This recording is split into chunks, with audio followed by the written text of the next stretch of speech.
Save the Unicorn. Chapter 1. Unicorn! Unicorn! Shouted Kia. I've just seen a unicorn! Everyone in the marketplace turned to stare at her. Her father, Jed the blacksmith, dropped his hammer in amazement. A unicorn? Impossible! No one's seen a unicorn round here in 20 years. Well, I did, insisted Kia. It was down in the forest, by the pool. Are you sure? Of course I'm sure. It had a horn as long as my arm. It was so beautiful, sighed Kia. The unicorn had been standing quite still, gazing down into the water. It had looked like a statue carved from moonlight. What's that? You found a unicorn?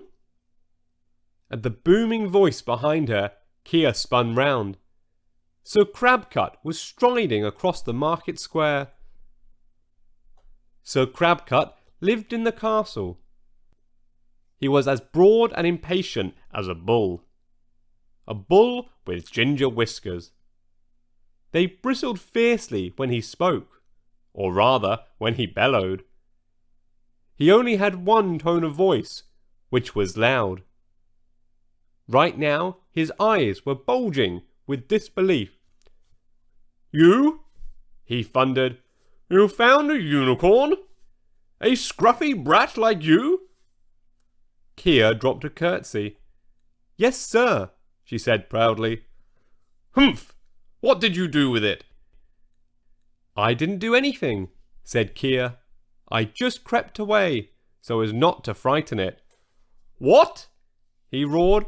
You silly girl! Why didn't you catch it?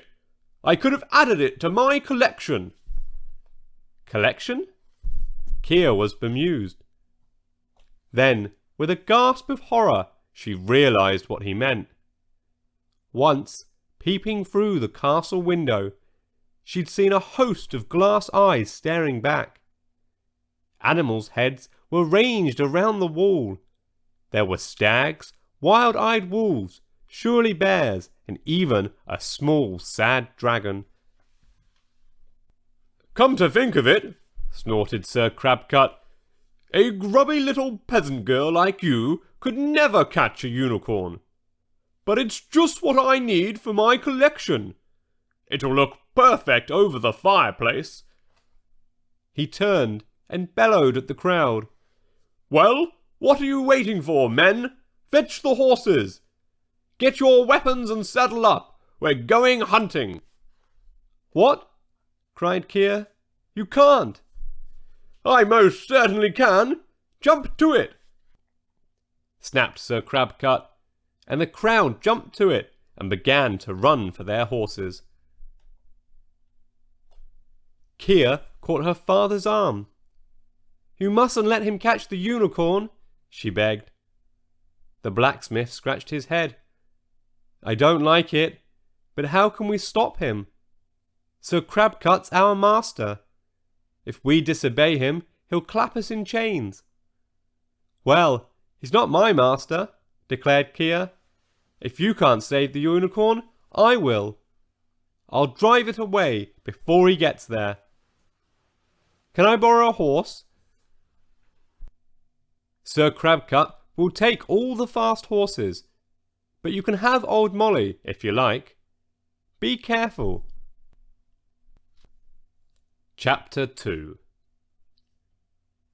Kia hurried to the field where Molly, the old grey mare, was grazing, and scrambled up onto her back. Run like the wind, she urged. Molly could not run like the wind. She could trot like a gentle breeze.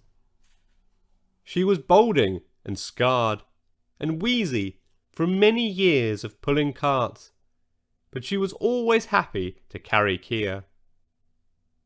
Down to the woods she ambled, with Kia anxiously glancing over her shoulder. There was no sign of Sir Crabcut, yet. Inside the forest, All was still and silent. A carpet of leaves swallowed the sound of Molly's hooves. The trees reached out with long, grasping fingers to pull Kia's hair and tug at her clothes. But she urged Molly on, until at last she saw a glimmer like a star caught in the black net of trees. She dismounted from Molly to creep closer. She hadn't been mistaken. There stood the unicorn, poised and graceful, by the pool. The unicorn looks down into the pool. Kia caught her breath. She couldn't help murmuring, "Oh, it's lovely!" The unicorn looked up at her, then back at its reflection in the water. It tilted its head elegantly. "Yes, I am rather magnificent, aren't I?" it said. "You can talk?" "Well, of course. All unicorns can talk. We're very clever beasts. I've come to warn you," said Kia. "Oh?" "You've got to leave," she urged. "Leave now. Run away before Sir Crabcut comes to catch you." "Catch me? Really? I don't think so." "He wants to cut your head off and stick it on his wall." The unicorn sniffed and tossed its silky mane. "Ha! No one can catch me. We unicorns are far too clever to get caught." "Why, I could have caught you just now," cried Kia. "You let me walk right up to you. I could catch you easily." The unicorn looked down its sleek white nose at her. "No, you couldn't." "Could." "Couldn't," said the unicorn, glancing down again at its reflection with a complacent smile. Kia whipped off her cloak and threw it over the unicorn's head. As the unicorn wheeled and stamped, she held on tight. "See, I've caught you." "No, you haven't," said the cloak in a muffled voice. "I wasn't trying." "You couldn't catch me if I was trying." Kia unwrapped her cloak. "All right," she said with gritted teeth. "Start trying." The unicorn galloped off around the pool. "Ha! You can't catch me now," it whinnied. But Kia marched away in the other direction, under the trees. Taking an apple from her pocket, she laid it on the ground. She climbed the tree above it and draped herself along a low branch. Then she called out, "Hey, unicorn! Here's a lovely fresh apple." "Where?" "Just here. Looks delicious." Eagerly, the unicorn trotted over. As it nosed at the apple, Kia dropped from her branch onto its back. Although it bucked and snorted, it couldn't throw her off. "See?" she panted. "I caught you again." "I let you catch me," retorted the unicorn sulkily. "I knew it was a trick. And don't hang on my horn like that. You might break it." "That's not a bad idea," she said, sliding off its back. "Without your horn, Sir Crabcut would think you were an ordinary horse. Then he'd leave you alone." But the unicorn squealed indignantly. "An ordinary horse? Moi? And how can you talk about breaking my beautiful horn? They never grow back, you know." "Then there's nothing else for it. You've got to run away," said Kia firmly. "Sir Crabcut will be here soon with his men." The unicorn snorted. "I'm not scared. I can outwit anybody." "You can't even outwit me." "Oh, you don't count. You're just a scruffy little girl," declared the unicorn. It munched up the apple and strolled away. Kia clenched her fists. She wanted to scream. Nonetheless, she had vowed to save this unicorn, and that was what she would do, whether the unicorn liked it or not. But time was running out. Chapter 3. Dusk was thickening beneath the trees. The moon was rising, so that a second, fragile moon shimmered in the pool. Kia was thinking hard. If she could only lure the unicorn over to her again, and somehow harness it, then she could lead it away. She began to pull long strands of ivy from the trees, and knotted them together to make a rope. Next, picking up an ash branch, she peeled away the bark until the wood was as smooth and pale as the unicorn's horn. Then she went to find Molly. "Molly, here, girl," she called softly. The old mare was grazing under the trees. When she trudged over, Kia held the branch against her scarred grey head and tied it carefully into position with some ivy. "There! How do you like being a unicorn?" Molly shook her head experimentally. The branch stayed in place. It isn't very realistic," decided Kia. "But then, the unicorn isn't very bright. Now stand there, Molly, and don't move." She arranged an ivy noose on the ground nearby, and ran off to find the unicorn. "Oh, do come and look," she called. "I found another one." "Another what?" "Another unicorn. It's over here. Just follow me." The unicorn cantered after her. On seeing Molly, it threw back its head and whinnied joyfully. "Unicorn! Unicorn!" As it trotted forward, it placed a foot inside the ivy noose. At once, Kia pulled it tight. "Caught you!" "No, you didn't," said the unicorn, trying unsuccessfully to free its leg. "Did?" "Didn't. I'm just about to get free. Any second now." "But—" Kia stopped. There was a crashing of branches, a clashing of swords, and a neighing of horses. "Any second now, you'll be dead," she cried. "Quick! There's no time to run. Lie down." "How dare you order me about?" huffed the unicorn. Kia tugged at the noose, and its legs shot up in the air. It landed on its side in the dead leaves, snorting indignantly. "I have never been so—" it began, but Kia threw her cloak over it. "Quiet!" she hissed. Swiftly, she heaped armfuls of brown leaves over the cloak.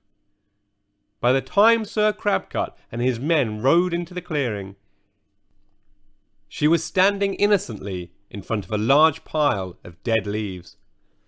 "Well?" roared Sir Crabcut. "Where's the unicorn, wretched child?" "I think it must have gone away," said Kia, hoping the unicorn would not try to stand up. She heard a faint shuffle from the heap of leaves. Sir Crabcut frowned. Dismounting from his horse, he strode forward, whiskers quivering. "What's that?" He drew his sword. "Look!" cried Jed the blacksmith. "Look! A unicorn!" And he pointed, not at the pile of rustling leaves, but in the other direction, towards the pool. There stood Molly, gazing down into the water. The moonlight painted her grey coat silver. From this distance, the ash stick strapped to her forehead shone as white and sharp as a horn. Then Molly raised her head and slipped away into the trees. "After it! Catch it!" yelled Sir Crabcut. Leaping back on his horse, he set off in pursuit. The blacksmith and the other riders galloped after him. They hurtled around the pool and into the depths of the forest. Kia was alone. The unicorn rolled over and sat up, blowing the leaves. "Whoo! Told you they wouldn't catch me," it panted. "No," said Kia miserably. "They'll catch Molly instead. It won't take them long. She can't run very fast or very far. And then Sir Crabcut will be furious. He might kill her, and it's all your fault." She sat down in the dead leaves and burst into tears. Chapter 4. After a few moments, she felt something nudge against her legs. The unicorn had laid down beside her. It rested its head on her lap and looked up at her with glistening eyes. One huge silver tear rolled down its face.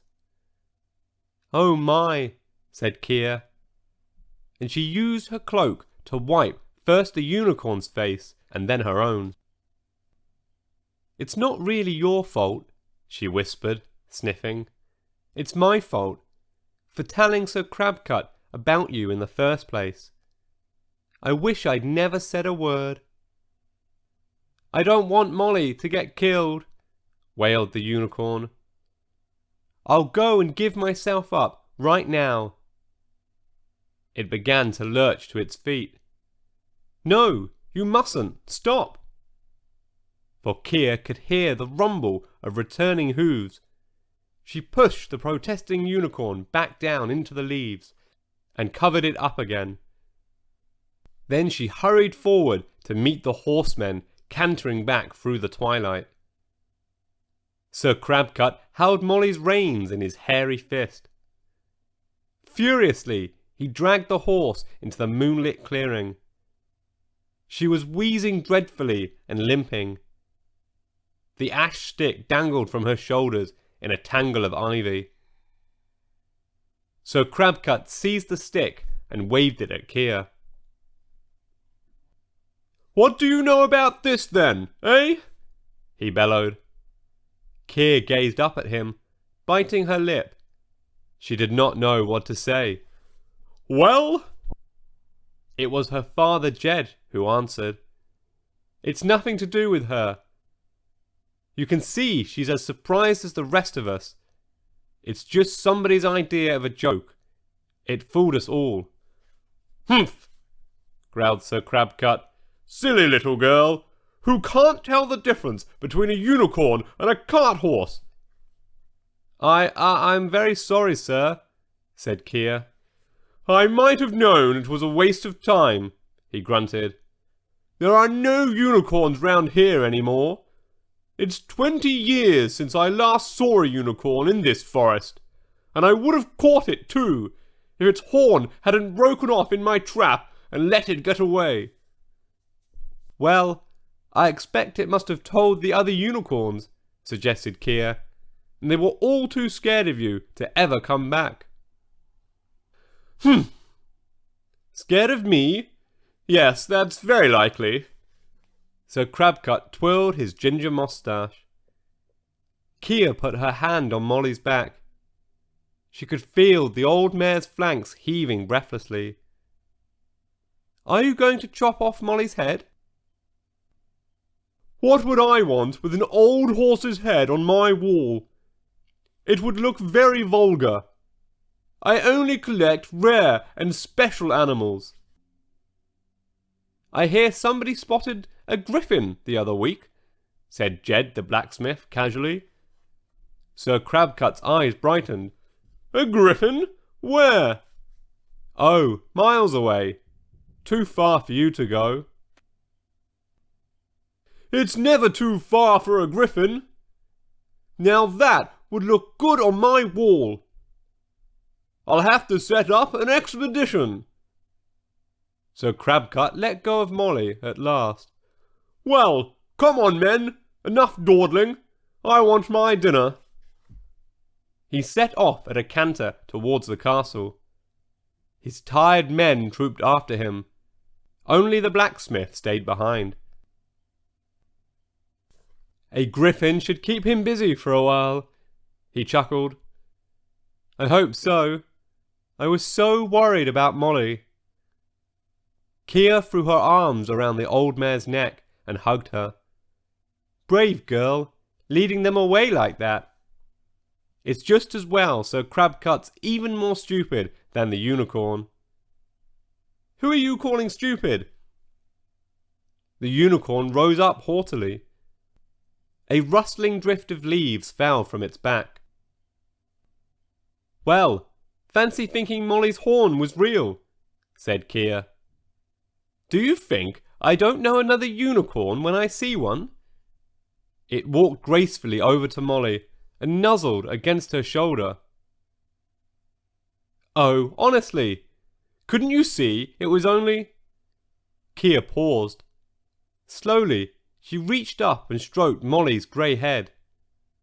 It was growing too dark to see clearly, but her fingers felt a hard, round scar in the middle of Molly's forehead. Dad, she whispered, where did you get Molly? Jed shrugged. I don't know where she came from.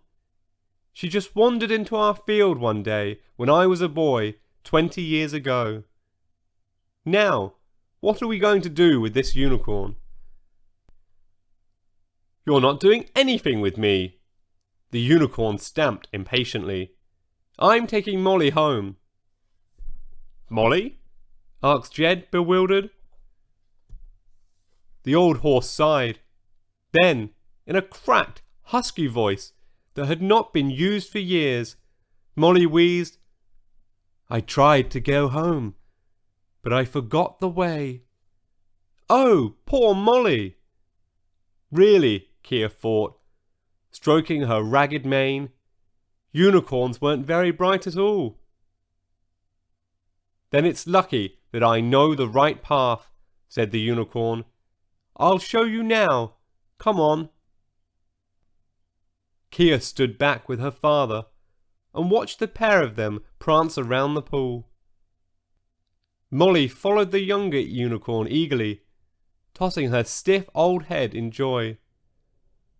The moonlight bathed them both in liquid silver. Shining like a pair of stars, they trotted away beneath the trees. Slowly, the light faded until it was no more than a glimmer in the dusk. But just before they disappeared for good, Kia heard a last, faint, whiny echo through the woods. You can't catch me! The end.